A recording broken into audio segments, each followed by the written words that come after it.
VM Sudheeran ധീരനാണ് എന്ന് തെളിയിച്ച ദിവസം കൂടിയാണ് ഇത്.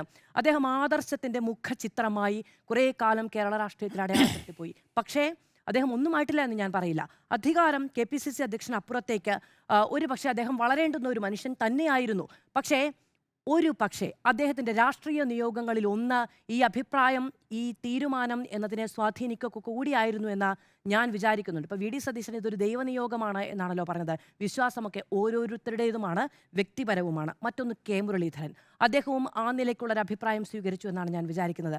പിന്നെ എനിക്ക് ചിലരെക്കുറിച്ച് കൂടി പറയാനുണ്ട്. അത് കേരളത്തിലെ യുവനിരയെക്കുറിച്ചാണ്.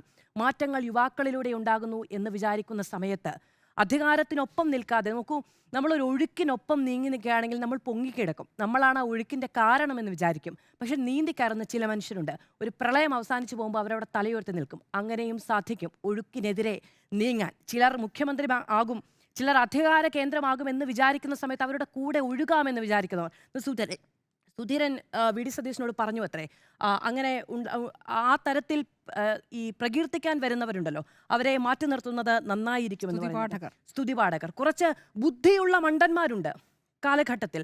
അവരിങ്ങനെ ഇങ്ങനെ പതപ്പിച്ചു കൊടുക്കുക, ഇങ്ങനെ ചമത്കാരം ഉണ്ടാക്കി കൊടുക്കുക എന്നുള്ളതാണ്, അവതാരങ്ങളായി പിറക്കുക എന്നുള്ളതാണ്. പക്ഷേ ഒരധികാരത്തിനും അവരെ കൊണ്ട് ഒരു ഗുണവും ഉണ്ടാകില്ല എന്ന് മാത്രമല്ല, ആ അധികാരത്തിൻ്റെ അവസാനം ചൂണ്ടിക്കാണിക്കപ്പെടുന്നവരിൽ ഏറ്റവും ആദ്യം നിൽക്കുന്നവർ അവർ തന്നെയായിരിക്കും എന്ന കാര്യത്തിൽ തർക്കമൊന്നുമില്ല. എന്തൊക്കെയായിരുന്നു മലപ്പുറം കത്തി, മിഷൻ ഗണ്ണ്, അവസാനം ഗുദാഹവ എന്നുള്ള സാഹചര്യമാണ് ഉണ്ടായത് എന്നുള്ളതാണ്. അപ്പോൾ അങ്ങനെയുള്ളവരെ കൂടി അടുപ്പിക്കാതെ, ഇപ്പോൾ പിണറായി വിജയൻ സർക്കാർ വന്നപ്പോൾ അവതാരങ്ങളെ അടുപ്പിക്കില്ല എന്നൊരു പ്രഖ്യാപനമുണ്ടായി. വളരെ പ്രതീക്ഷയോടുകൂടിയാണ് ഈ സമൂഹം ഉണ്ടായത്. പിന്നീട് അതിന് ചില അപവാദങ്ങൾ ഉണ്ടായി.